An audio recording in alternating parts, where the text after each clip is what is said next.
Hello guys, nizere ko umeze neza. Twongeye kubaha ikaze hano ku muyoboro Onebu Opportunity Hub Rwanda. Nk'uko mubibona hano tukaba tubagejeje kuri expost ya ISOKO SACCO Gasabo, aho habashije kuza kuba haboneka imyanya myinshi rwose muze guhita muyigerageza, aho uza guhita uyibonera. Hari customer care office, hari human resources officer, hari bank teller cyangwa se cashier, hari administrative assistant to MD. Ni imyanya myinshi rwose muraza kubona ko hari branch business coordinator, hakaza IT offices, hardware and software, hakaza senior risk and compliance officer.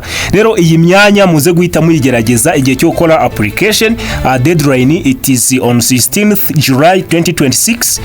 Noneho ikaza kuba yabaye posted. Urabona ko hano kuri no post ni amasaha 8 yonyine rwose. Ni ukuvuga ngo nuno munsi ino myanya baje guhita bayipostinga hano kuri Job in Rwanda. Tugiye kuza gufata umwanya umwe tuze kure buryo ki wakora application ndetse link yo kugira ngo ubone indi myanya yose turaza kuba twayishize muri video description. Uze guhita uhagera ugerageze urebe. Ubundi ugiye gukora application cya mbere tugiye kuza kubasobanurira ibisabwa, eligibility criteria, noneho tuze kubasobanurira na qualifications. Ibyo nibyo bintu bya mbere ugomba gukora aho ubushakashatsi ukabanza wamenya ngo nibiki bisabwa. Noneho ikindi ukaza kureba amadokima akenewe na ya muri Job in Rwanda. Ku bantu bamenye gukoramo application, amadokima abakenewe inshuro nyinshi abaramwe, kuko application ukora kuri Job in Rwanda ako kanya ihita yoherezwa hehe aho ushaka kuza gusaba akazi.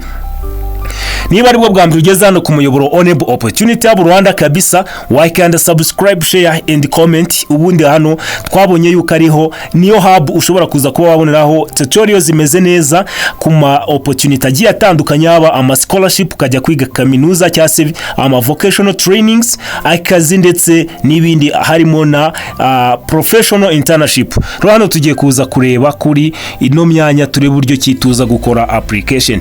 Rero nkuko hano mubibona hano turi kuri Job in Rwanda, aho turi kuri ISOKO SACCO Gasabo. Iyi myanya yaje kubiboneka none hano listed. Tugiye kuza gufungura umwe turebe uko tuza gukora application, asigaye tuze guhita tubyihutisha. Turabisubiramo. Hari customer care office, hari human resources office, hari bank teller ariwe cashier, hari administrative assistant to MD, hari branch business coordinator, hari IT office, hardware and software, hari senior risk compliance office, ndetse na tender notice for the provision of IT and operation equipment maintenance services.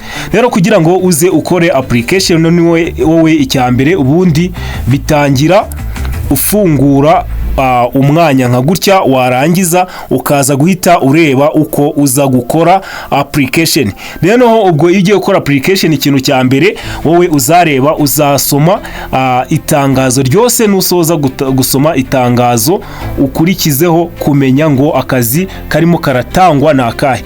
Iyo ubashije kumenya akazi karimo karatangwa ngo na akahe, uza guhita wihuta kureba ni ukuvuga ngo ibyo uzakora, main responsibilities. Ubwo hano turi ku mukashiya, niba twabibonye kashi ubundi ni bari abantu baba bakora mu bintu by'amafaranga, kwakira amafaranga ndetse no kwishura abakiriya mu buryo butandukanye.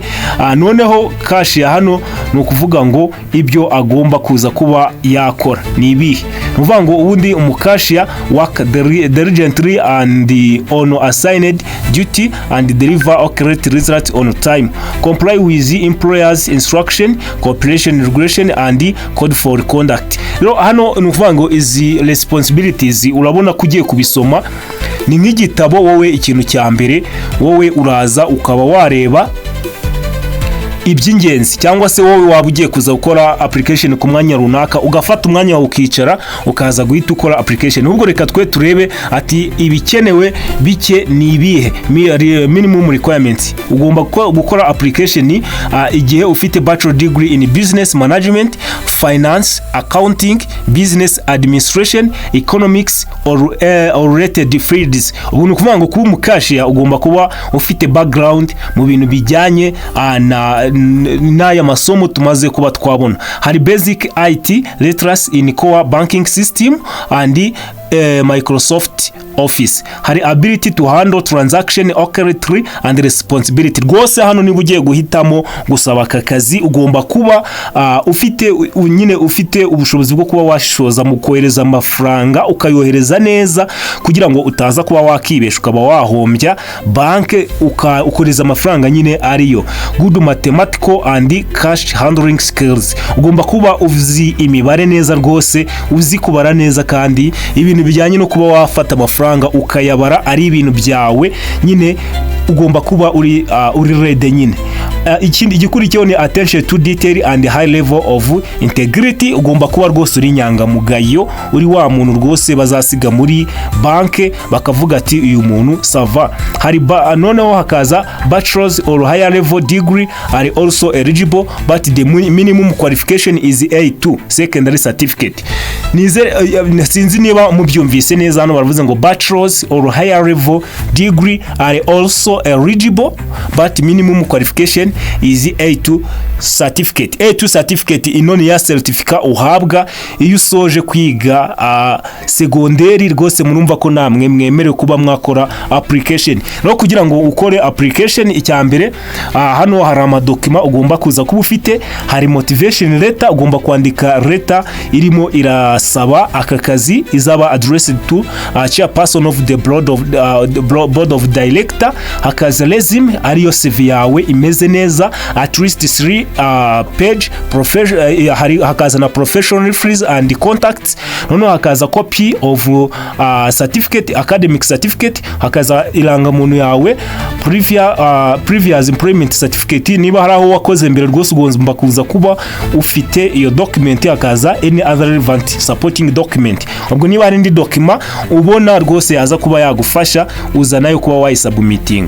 Noneho kuvuga ngo application must be submitted in soft copy as one single combined PDF document to following email. Ubwo no kuvanga amadokima yawe yose igihe uzaba wamaze kuyategura uzayasubmitinga hano kuri ino email. Igihe rwose ushobora kubona bidakunda neza ushobora kutwandikira ati rwose Onebu amadokima nari nyafite ariko kuyahuza ndabona bidakunda neza, natwe turaza tugahita tugufasha ugatanga dokima zawe uko zasabwe. Hari deadline for submission, ugomba gutanga dossier yawe isaba Akakazi mbere ya tariki 16 z'ukwezi kwa karindwi mwaka 2026 bitarenze saa 10 rwose za nimugoroba, ukaba wasoje gutanga dokima zawe. Urumva ko tugifite igihe wabitegura neza. Let applicant will not be accepted.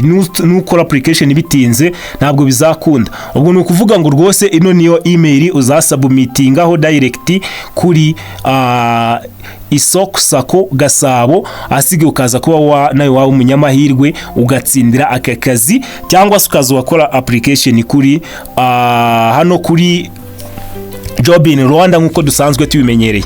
Rero wowe igihe ukeneye ubufasha rwose kuba wategura amadokima yawe ukavuga ati Onebu ndashaka ko mungira mu madosiye wenda mukaba mwamfasha kugira ibyo dushira ku murongo bimwe, uhita utwandikira kuri nimero zacu arizo 0722 7185042 ugahita specifyinga ikintu wifuza ko tugufasha, ukavuga ati rwose Onebu bitewe na video yanyu mwakoze kuri YouTube twifuje ko mudufasha gutegura dokima izisaba Akazi muri ISOKO SACCO Gasabo ku mwanya uyu nguyu. Icyo gihe duhita tubyumva cyane. Naho iyo utangiye uvuga ngo mumfashe gukora application ziba ari nyinshi ntabwo twabasha kumenya iyo ariyo. Rero ni umwanya umwe twibanzeho rwose. Urabona yuko niba nayo warasoje segonderi uno mwanya wahita ugerageza rwose ukaza kuba wakora application.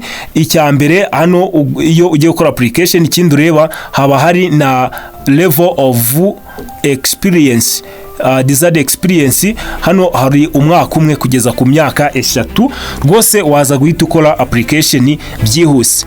Niba ari we bwa mbere wari ugeze hano ku muyoboro Onebu Opportunity Hub Rwanda, cyangwa se wari usanzwe uhari ariko ukaba utarakora subscribe, wakora subscribe, share and comment, asige tukagenda tubana gatanu ku kandi mu tutorial ameze neza ku buryo ki wasaba ama opportunity atandukanye abari hano around. Bye bye, komeze mugubwe neza.